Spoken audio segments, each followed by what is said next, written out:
Hello one and all, and welcome to Seen Through Glass. Now recently on YouTube I've noticed a lot of people are making videos about how much they love their car. And whilst I'm absolutely obsessed with my Jaguar F-Type R, no car is perfect in my mind, so I thought I might as well tell you a few things that I don't like about it.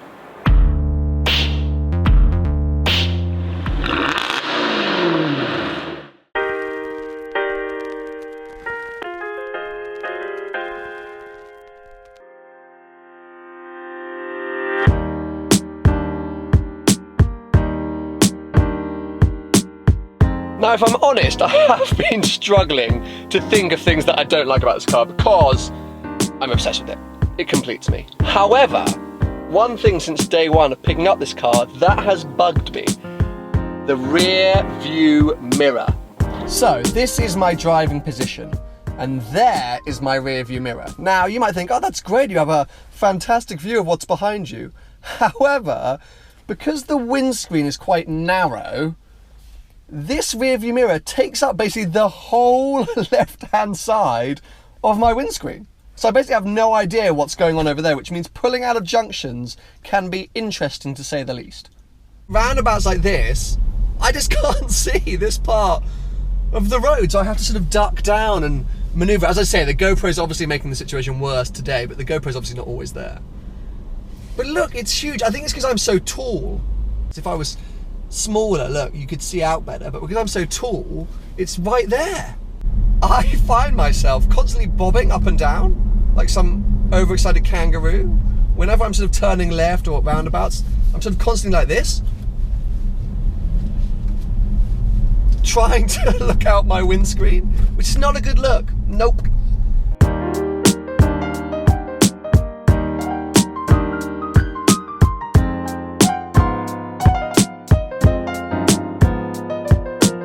Another thing that bugs me is because the windscreen is so narrow, you have this big section here. I don't know what that's called. And in London, you can't see the traffic lights. It's exactly, for me, maybe it's a height thing. Maybe this car is perfect, I'm just too tall. Oh God.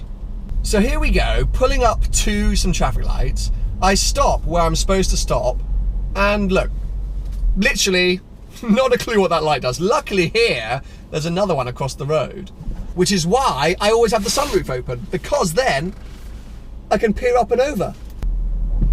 And we're away.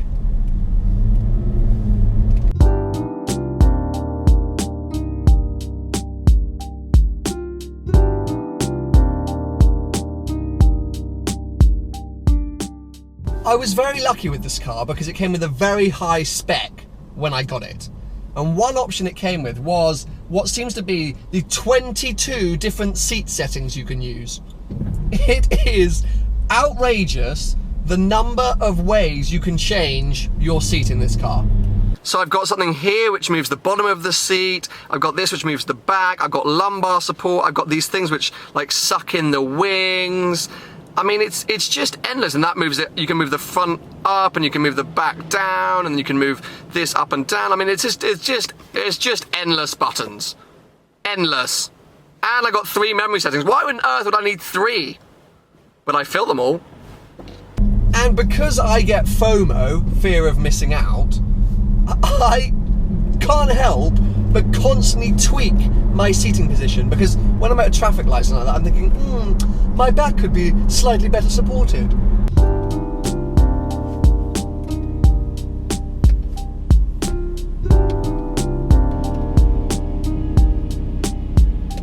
And then I miss traffic lights, or I miss the opportunity to turn right at a junction, all because I'm tweaking.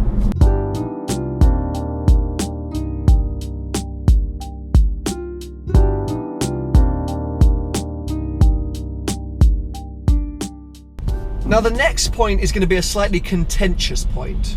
Contentious? Is that the one? It's a rather big word for me. Is that, I need to look up what contentious means. Contentious. Causing or likely to cause an argument or controversial. Yep, that's what I meant. I know that this car sounds incredible outside.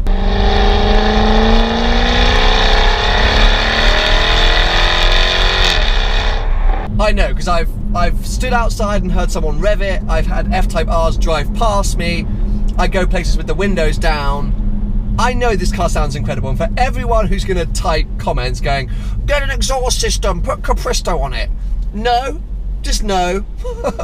It is so loud, this car, from the outside, and it sounds so good. It's the tone, it's the quality of the exhaust. However, inside, it's a little bit too refined for me. And I suppose this is the problem with owning a Jag GT sports car. It's not a specialist track lightweight performance car. This is supposed to be a car you can use every day. However, me being me, with a car that sounds that good outside, I want it to sound that good inside. I want my ears to bleed when I get out of it. And the problem is, you have to remember, before this I had the Alpha 4C, which had no sound dampening. You were literally just in this box. So it was so loud, and I remember complaining about that. And I think in the video, one of the reasons why I sold the 4C is I said it's so loud inside. So I think that would be the extreme way to go. But I'm like, maybe I should just like drill some holes in this car just to let a bit more of that sound in. Because when you hear it outside, whilst it sounds really good in here,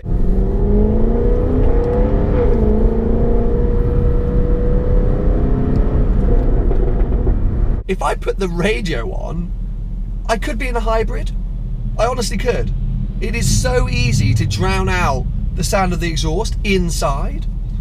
And that, I'm a bit like, you know, as I take it with a pinch of salt, because it does sound amazing. And the other day we went somewhere and I turned off the motorway and I was flicking through the gears, and my friend was like, oh my God, this sounds so good. We had the windows up and everything. So maybe it's because I've gone from the extremity of a cardboard box on wheels that was the 4C with a loud exhaust to quite a refined car, because it does sound good. But I would just like it up. Let's say we're currently at 8 inside the cabin, 8 out of 10 in terms of volume. I'd like it to be 11. I'd like it to be 11 out of 10. I don't know how to do that, because even if I went with what you put Capristo on it, make it, put an exhaust, Army-Trix don't actually make an exhaust for the F-Type, so for all of you like, Army-Trix, I'll leave Paul Wallace to do his Army-Trix vibes. It won't make enough of a difference inside, and outside it already sounds good enough. So I don't want to mess with the outside, just somehow want to do something with the inside.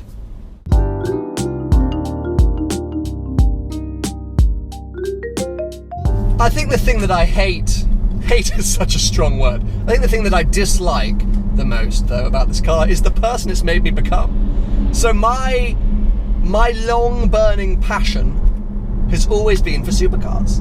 Low, quick, usually Italian in styling, and mid-engined most of the time. There's just something about them that is what I lust after.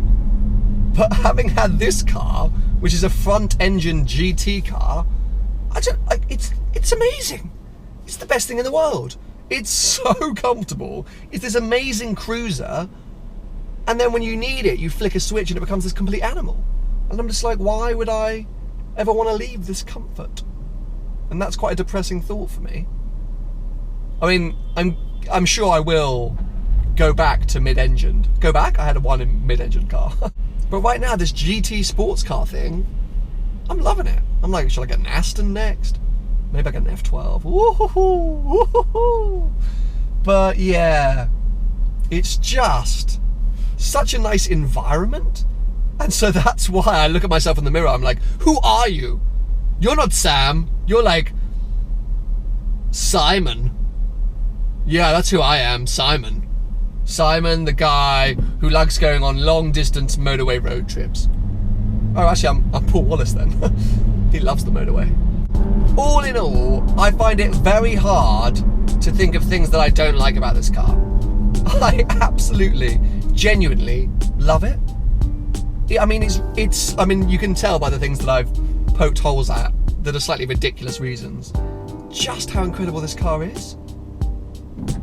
It's so usable and so comfy and so quick. I just love it. So that's it. A few things that I don't like about my Jaguar F-Type R. I hope you've enjoyed it. Give it a thumbs up if you have, and make sure you're subscribed for plenty more videos to come. I've been lucky enough to film videos in Monaco, the Swiss Alps, the south of Germany, and in Bali, Indonesia, but on this occasion I popped 15 minutes down the road because it was convenient and it's kind of scenic around there. Hello? Paul, it's Sam. Sam who? Sam seen through glass. So yeah, this year it's just going to be just me doing all the reviews. Those guys are arseholes.